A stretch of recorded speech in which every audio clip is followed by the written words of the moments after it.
제가 신학교에서 교수 생활을 할 때 대학 청년부 수련회 강사로 가거나 말씀 사경회 강사로 가는 경우가 있습니다. 그럴 때는 이렇게 한 번 설교하는 게 아니라 한 3일 이렇게 여러 번 설교를 하면 강사하고 그 회중하고 좀 친해져야 됩니다. 특히 대학 청년부 가면 청년들이 신앙 상담도 쉬는 시간에 하고 이러려면 저를 좀 소개해야 되는 경우가 있습니다. 그럼 제가 보통 이렇게 소개를 합니다. 제 이름은 배요한이고 저는 목사입니다. 그리고 태어날 때부터 어머니 뱃속에서부터 주님을 믿은 모태신앙입니다. 저희 아버지가 교회에서 뭐 할까요? 물어보면 대부분 목사님 아니면 장로님 이렇게 대답하겠죠. 저희 아버지는 참고로 고향교회 원로 장로님이십니다. 어머니는 권사님이십니다. 제가 삼형제 중에 둘째입니다. 자, 여러분에게 한번 질문 드려볼까요? 아버지 원로 장로님, 어머니 권사님, 둘째 아들 모태신앙 목사, 이름 배요한. 그럼 제 형하고 동생 이름이 대충 뭐가 될 것 같습니까?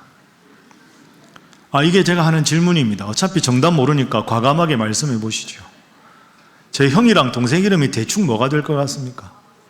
바울. 또 베드로. 제일 많이 나오는 게 베드로.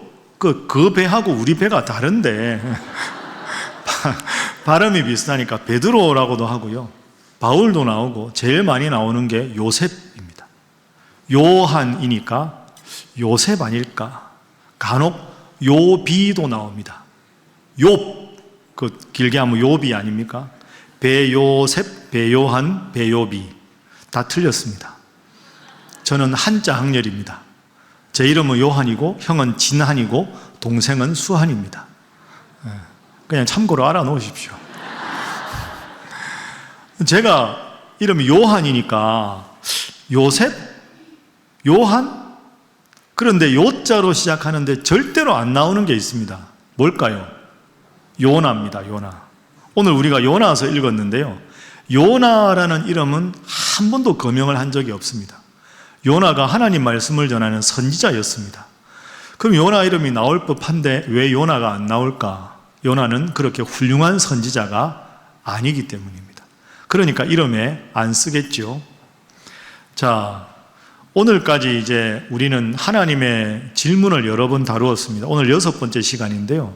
그동안의 질문을 한번 생각해 보면 내가 어디 있느냐? 내가 어디서 와서 어디로 가느냐? 내 이름이 무엇이냐? 마른 뼈가 살아날 수 있겠느냐? 뭔가 아주 인생의 깊은 의미를 가진 그런 질문이었습니다. 오늘 질문은 딱 들으면 별로 그렇지가 않습니다. 자, 오늘 하나님 질문 4장 4절에 나옵니다. 화면 한번 보시죠. 함께 읽어봅니다. 시작. 여호와께서 이르시되 내가 성내는 것이 옳으냐 하시니라. 아멘. 저 말씀을 누가 하셨습니까? 하나님께서. 누구에게? 요나 선지자에게. 하나님 말씀을 받아 전하는 선지자에게 저렇게 말씀을 하셨습니다. 내가 성내는 것이 옳으냐? 여러분, 저런 말은 주로 언제 어떤 상황에서 합니까? 이런 상황이죠. 윗사람이 아랫사람이 뭔가 잘못한 게 있을 때 화내지 않고 점잖게 타이를 때 하나하나 타이르는데 아랫사람은 그 말을 진심으로 경청하지 않고 아주 기분 나쁘게 아주 무례한 태도로 그 조언을 들을 때 윗사람이 참다가 너 지금 나 앞에 그런 태도가 바른 태도야? 너 지금 그 표정이 바른 표정이야? 너 나한테 성내는 게 맞는 거야? 이렇게 꾸지람을 할 때 쓰는 표현이 내가 성내는 것이 옳으냐 하는 질문입니다. 왜 하나님께서는 하나님의 말씀을 전하는 선지자 요나에게 이렇게 꾸지람을 하셨을까요? 오늘은 이 하나님의 질문에 담긴 그 의미와 오늘 우리에게 주시는 교훈을 한번 살펴보도록 하겠습니다. 자, 먼저 오늘 본문의 배경을 여러분들과 함께 나누어 보죠. 어느 날 하나님께서 선지자 요나를 부르십니다. 그리고는 저 큰 성읍 니느웨로 가서 나의 말을 전하라. 니느웨야, 너희가 지금 큰 성읍인데 잘못을 저질렀으니 하나님 앞에 반성하고 회개해라. 회개하지 않으면 이 성이 40일 후에 멸망될 것이다 라는 예언을 하라고 합니다. 그런데 요나가 그걸 듣지 않습니다. 니느웨는 아수르의 수도입니다. 아수르라는 나라는 이스라엘이 가장 어렵고 힘들었을 때 계속 박해했던 나라입니다. 아수르라는 이름만 들으면 그냥 원수의 나라, 그 원수의 나라가 수도가 니느웨입니다. 그런데 요나 입장은 이런 거죠. 아니, 우리나라하고 친한 나라에 가서 말씀을 전하라면 제가 하겠는데 적국의 심장부라고 할 수 있는 수도에 가서 회개해라. 그렇지 않으면 망할 것이다. 그러면 뒤집어 말하면 회개하면 살려주겠다는 뜻 아닙니까? 저는 할 수 없습니다. 이렇게 말합니다. 아주 적절한 예는 아니지만 반일 감정이 아주 고조되어 있을 때 일본의 동경에 가서 회개하라 외치라는 것과 비슷합니다. 요나는 기분이 나빴습니다. 하기 싫었습니다. 그래서 니느웨로 가는 배를 타고 가야 되는데 정반대 방향 다시스로 가는 배를 타고 하나님 명령과는 정반대 방향으로 거부하고 떠납니다. 그런데 문제는 이 요나가 탄 배가 큰 폭풍을 만나가지고 모두가 죽을 위기에 처합니다. 요나는 알지요. 나 때문에 하나님께서 진노하셨구나. 나를 바다에 던지면 폭풍이 잔잔해질 것이다. 그래서 선장과 선원이 요나를 바다에 던집니다. 배가 이제 안전하게 되고 폭풍이 멎었습니다. 그러나 그 폭풍 속에 빠진 요나는 죽을 지경이 되었죠. 큰 물고기 뱃속에 들어가서 사흘간 고생하던 죽음의 문턱에 있던 요나를 하나님께서 살려주셨습니다. 요나가 이제 회개합니다. 하나님, 제가 잘못했습니다. 하나님 명령을 거적한 게 제 잘못입니다. 니느웨에 가서 말씀을 외치겠습니다. 하고는 니느웨에 가서 하나님 말씀을 외칩니다. 니느웨 사람들이 다 회개하고 구원을 받습니다. 잘된 일이지요. 하나님의 말씀을 전하고 그 말씀을 전한 대로 니느웨가 멸망받지 않고 용서를 받았으니 잘된 일입니다. 여기까지가 3장입니다. 자, 그런데 여기서 뜻밖의 일이 벌어집니다. 그게 바로 오늘 본문 4장인데요. 자, 4장 1절 말씀. 자, 4장 1절 말씀입니다. 우리 4장 1절 말씀 한번 화면 보면서 읽어봅니다. 시작. 요나가 매우 싫어하고 성내면. 여러분, 저 행동이 바른 행동일까요? 요나가 매우 싫어하며 성낸다. 니느웨가 회개하면 멸망하지 않을 것이다. 회개하면 멸망하지 않을 것이고 회개하면 구원을 받을 것인데 이 니느웨 사람들은 요나가 가서 회개하라, 하나님께 돌아왔습니다. 멸망하지 않게 되었습니다. 잘된 일 아닙니까? 구원을 받았으니까. 근데 그걸 보고 요나가 화를 냅니다. 왜? 적국이니까. 상당히 화가 많이 났습니다. 그런데 사실 본문을 자세히 살펴보면 요나가 물고기 뱃속에서 죽을 뻔했을 때 하나님께서 살려주셨죠. 그러면 감사해야 되는데 요나는 그다지 감사하지 않았습니다. 자, 한번 예를 들어 볼까요? 3장 3절 한번 화면으로 보십시오. 자, 요나서 3장 3절입니다. 요나가 여호와의 말씀대로 일어나서 니느웨 회개 복음을 전하러 갑니다. 니느웨는 며칠 동안 걸을 만큼 큰 성읍입니까? 사흘 동안 큰 성읍이라 시장이나 이런 큰 곳에 가서 회개하라 이걸 외치기에는 좋기 3일은 최소한 걸린다는 거죠. 요나가 며칠간 갔느냐? 4절 보십시오. 요나가 그 성읍에 들어가서 며칠 동안 외쳤습니까? 하루 동안 외쳤습니다. 저게 무슨 뜻일까요? 하나님이 내가 죽을 뻔한 걸 살려준 건 감사한데 그래도 적국이 구원받는 건 싫다. 하나님이 하라고 하니까 억지로 하긴 하지만 사흘 길은 가야 되는데 딱 하루만 하겠다. 이게 요나 생각입니다. 제대로 했겠습니까? 건성건성했겠죠. 어이, 회개해라. 안 그러면 망한다. 40일 후에 망한다. 건성건성 외쳤을 겁니다. 하루길. 그런데 뜻밖의 결과가 생깁니다. 요나는 진심을 다해서 전하지 않았는데 5절, 6절 말씀을 화면으로 보십시오. 요나가 외쳤던 그 말씀을 니느웨 사람들이 진지하게 듣습니다. 니느웨 사람들이 하나님을 믿고 금식을 선포하고 높고 낮은 자를 막론하고 굵은 베옷은 하나님 용서해 주십시오. 회개합니다. 이런 뜻이지요. 다 입었습니다. 그 일이 니느웨 왕에게까지 들립니다.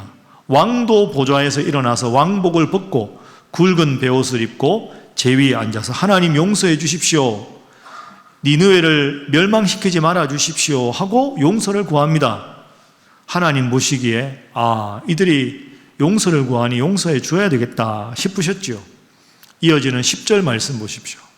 다행입니다. 하나님이 그들이 행한 것 곧 그 악한 길에서 돌이켜 떠난 것을 보시고 하나님의 뜻을 돌이켜서 그들에게 내리리라고 말씀하신 재앙을 내리지 아니하시니라. 여러분, 잘된 거 아닙니까? 멸망당할 사람들이 구원을 받았는데, 그런데 여기서 요나의 반응은 매우 성내고 싫어합니다. 하나님의 사람이 구원받은 것을 싫어하고 있습니다. 마음이 불편했던 거죠. 심지어 4장 3절 보십시오. 자, 3절 함께 읽어볼까요? 시작. 여호와여, 원하건대 이제 내 생명을 거두어 가소서. 사는 것보다 죽는 것이 내게 나음이니이다 하니. 더 노골적으로 말하면 뭐겠습니까? 이런 거죠. 하나님, 화납니다. 어떻게 이러실 수가 있습니까? 니느웨 사람들 싹 망하게 놔두시지. 제가 그래서 건성건성으로 했는데 다 저렇게 회개하니 용서해 주시네요. 저 꼴을 못 보겠습니다. 차라리 저를 죽이십시오. 이렇게 지금 하나님께 대들고 있습니다. 하나님 안 믿는 사람이 아니고요, 하나님 말씀을 전하는 선지자가 하나님 뜻대로 구원을 받은 사람들을 보면서 너무 화가 나서 차라리 나를 죽여달라고 하나님 앞에 이야기를 하고 있습니다. 하나님께서 보시기에 기가 막히셨겠죠. 그래서 4절 말씀하시는 겁니다. 내가 성내는 것이 옳으냐? 한번 따라해 볼까요? 내가 성내는 것이 옳으냐? 여러분 대답해 보십시오. 요나가 성내는 게 지금 옳습니까? 틀렸습니까? 틀린 거죠. 죽을 수밖에 없던 사람이 살아난 건 좋은 일인데 그걸 보고 성내면 안 되는 거죠. 자, 정리를 해볼까요? 요나를 우리가 어떻게 평가할 수 있을까요? 요나는 은혜를 모르는 사람이었습니다. 죽음의 위기에서 하나님이 구해 주셨는데 그 은혜에 감사했으면 최소한 사흘 동안 복음을 전해야 되는데 그걸 하지 않았습니다. 그리고 니느웨 사람들이 구원을 받았을 때 기뻐하지 않았습니다. 차라리 죽고 싶다고 하나님 앞에 말합니다. 회개하라. 그렇지 않으면 니느웨가 멸망할 것이다. 입술에는 하나님 말씀이 있었지만 마음에는 자기 고집이 있었던 거죠.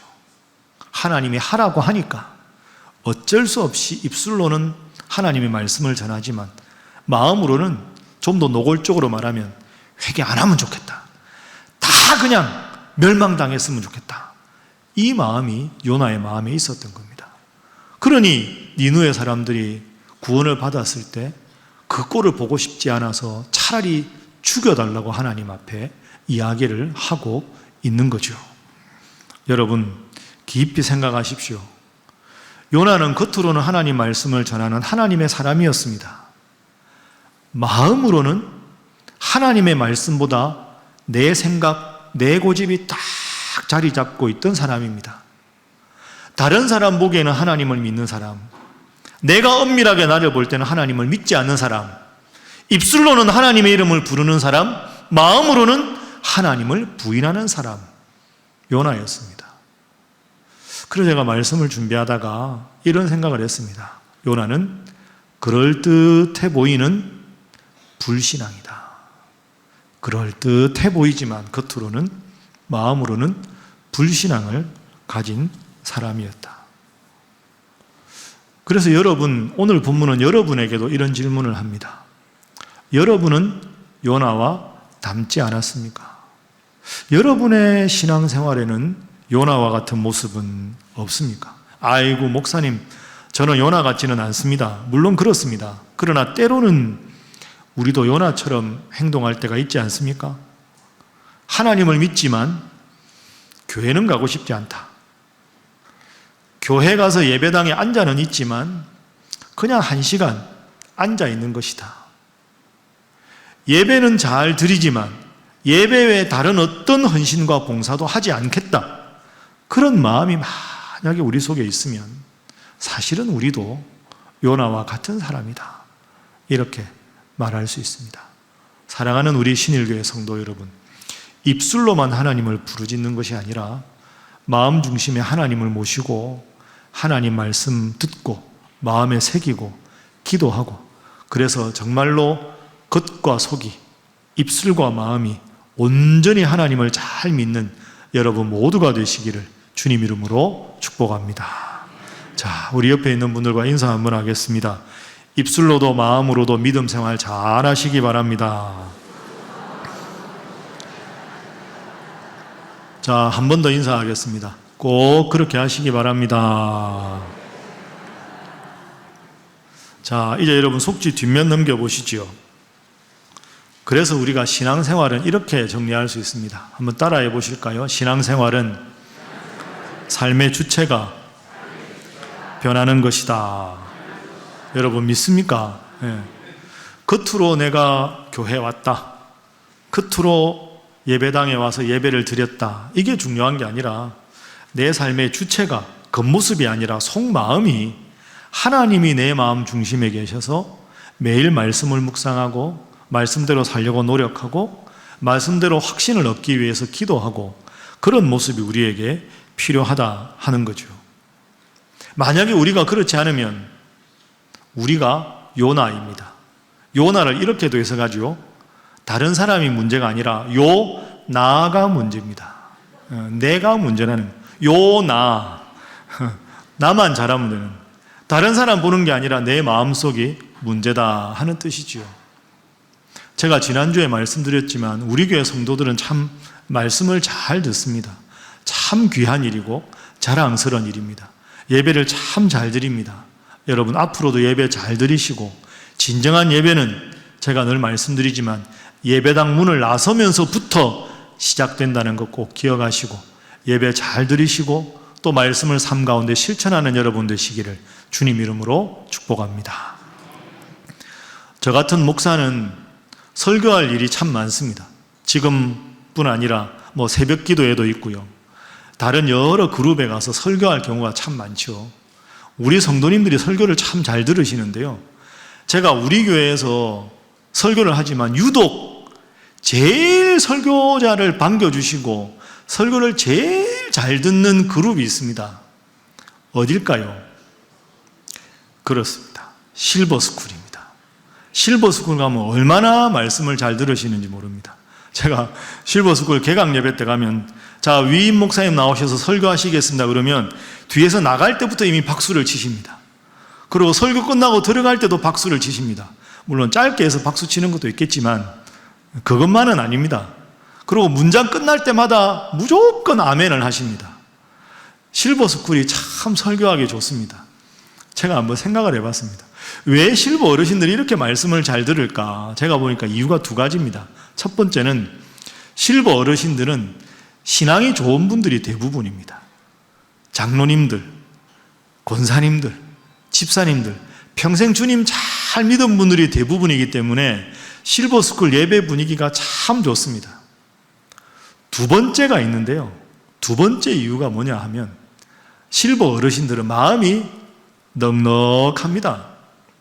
그분들도 젊은 시절 다 지나고 이제는 연세가 70, 80 이렇게 넘어가시면서 내 인생 내 마음대로 되는 게 아니더라. 내가 내 고집 부리고 다른 사람 의견 꺾어가면서 살아가는 거 살아보니 그게 중요하지 않더라. 내 마음 먹어도 내 뜻대로 다 잘 되는 것 아니고, 그러다 보니 하나님께서 주신 마음 가지고 은혜 안에 넉넉한 마음으로 이건 아니면 안 된다 하는 거 다 내려놓고 그저 있는 순간순간에 감사하며 살아가는 것, 그렇게 마음이 넉넉한 상태로 살아가는 것이 그게 인생의 지혜더라. 제가 보기에 실버 어르신들 정도 되면 이런 마음이 있으신 겁니다. 그러니 예배드리면 그저 기쁘고, 모처럼 위임 목사가 와서 설교하면 그저 고맙고, 그리고 실버스쿨이 우리 교회에 있다는 것만 해도 감사하고, 권사님이 율동하면 얼마나 율동 잘 따라 하시는지 모릅니다. 연세가 80이 넘으신 분들이 율동을 얼마나 잘 하시는지. 여러분, 그 참 아름답고 귀한 모습 아닙니까? 요나의 모습과 실버 어르신들의 모습을 비교해 볼까요? 요나는 겉으로 하나님을 잘 믿는 것처럼 보였지만 마음에는, 그 중심에는 내 고집이 있었습니다. 화나니까 다시스로 가고 하나님 앞에 용서받으니까 기분 나빠서 죽여달라고 할 정도로 내 마음 중심에는 내가 있었습니다. 그러나 실버 어르신들은 겉으로도 하나님 잘 믿지만 예배도 잘 드리시고 성실하게 개근하시고 하는 프로그램마다 격려하고 즐거워하고 감사해 하십니다. 이런 모습이 우리가 지향해야 할 성도의 모습이 아니겠습니까? 죽음에서 하나님이 요나를 살려주셨는데 그 은혜를 잊어버리고 죽여달라고 하는 요나의 모습은 참 부끄러운 모습입니다. 오늘 우리가 예배 시간에 설교 후에 성찬식을 합니다. 여러분, 이 성찬의 의미가 무엇일까요? 요나는 믿음은 좀 있었을 겁니다. 그러나 은혜가 부족했습니다. 율법에 대해서는 알았는지 모르지만 배려하고 사랑하고 용서하는 마음이 부족했습니다. 그런데 이 점을 한번 생각해 보십시오. 하나님은 요나를 어떻게 대하셨을까요? 하나님은 요나의 잘못을 지적하셨습니다. 내가 성내는 것이 옳으냐? 그러나 그것으로 요나를 심판하지는 않으셨습니다. 잘못을 깨닫게는 하셨지만 그 잘못했다고 해서 요나를 크게 심판하고 벌 주지는 않으셨습니다.